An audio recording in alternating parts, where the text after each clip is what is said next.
महाराज जी, प्रभावना के ही अंग में जो शिविर लगते हैं या दशलक्षण पर्व आदि में या चतुर्मास में बड़े बड़े टेंट लगाए जाते हैं, साउंड वाले बुलाए जाते हैं, व्यवस्थाएं बनाई जाती है जिस पर समाज का करोड़ों रुपए व्यय भी होता है।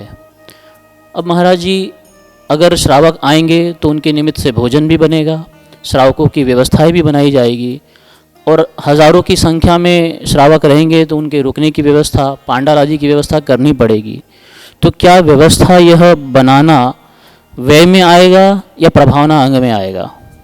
यदि ऐसे शिविरों का आयोजन करने के बाद शिविरार्थी सचमुच श्रावक बने तो इतना ही क्या, इससे 10 गुना भी व्यय करना पड़े तो मैं समझता हूँ कि हानि नहीं है।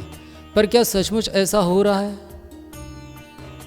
मैंने 22 वर्षों में एक बार भी कोई शिविर का आयोजन नहीं किया है, पर छोटे छोटे गाँव में 15-20 चौके प्रतिदिन लगते हैं और जहाँ प्रतिवर्ष श्रावक संस्कार शिविरों का आयोजन होता है अथवा जो साधु हर वर्ष जहाँ भी वर्षाव करते वहाँ इस प्रकार का महाशिविर आयोजित करते हैं, हज़ारों भक्तों को बुलाते हैं, उनमें से एक भी श्रावक नहीं बना तो यह सारा खर्च निरर्थक है, समाज पर भार ही है।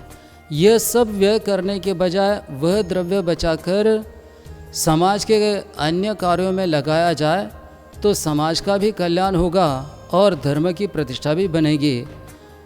उपदेश तो बिना पांडाल के, बिना साउंड सिस्टम के भी दिया जा सकता है।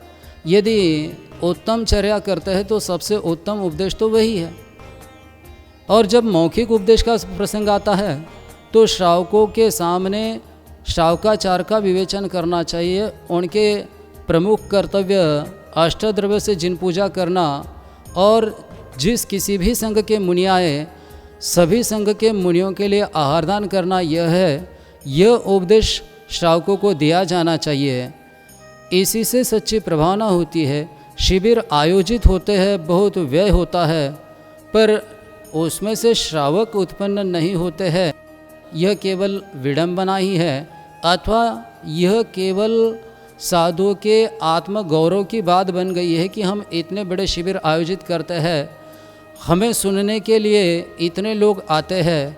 पर लोग यदि स्वेच्छा से आए तो बात अलग है, और बुलाकर लाया जाए तो यह केवल उस समाज पर भार ही पड़ता है।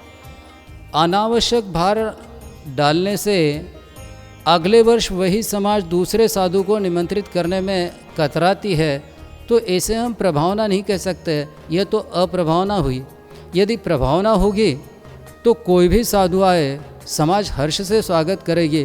किंबहुना जहाँ पर सचमुच धर्म की प्रभावना हुई है उस गांव की समाज को यदि पता चले कि आसपास कहीं पर किसी साधु का आगमन हुआ है तो वे साधु किस पंथ के हैं, किस संघ के, इसका विचार किए बिना वह समाज उनको निमंत्रित करने के लिए जाएगी। महाराज हमारे गांव पधारिए, हमें धर्म लाभ दीजिए। तो यह सच्ची प्रभावना कहलाएगी। इसके लिए किसी व्यय की आवश्यकता नहीं है। वास्तव में साधु आरंभ और परिग्रह के त्यागी होते हैं। उनको स्वयं तो शिविर आदि का आयोजन करके यह सारी व्यवस्था नहीं करनी चाहिए। हाँ, यदि समाज किसी शिविर का आयोजन करती है और साधु से निवेदन करती है कि हमें इसमें मार्गदर्शन कीजिए, तो अवश्य साधु को वहाँ जाकर मार्गदर्शन करना चाहिए। लेकिन वह मार्ग जिनेंद्र भगवान ने दिखाया हुआ ही मार्ग होना चाहिए, अर्थात उसमें दान और पूजा को मुख्यता देकर उपदेश देना चाहिए और वह भी क्रियाशील रूप से होना चाहिए। तो ऐसा शिविर सफल हो सकता है। ऐसा शिविर यदि कहीं पर आयोजित होता है तो उसका विरोध नहीं करना चाहिए।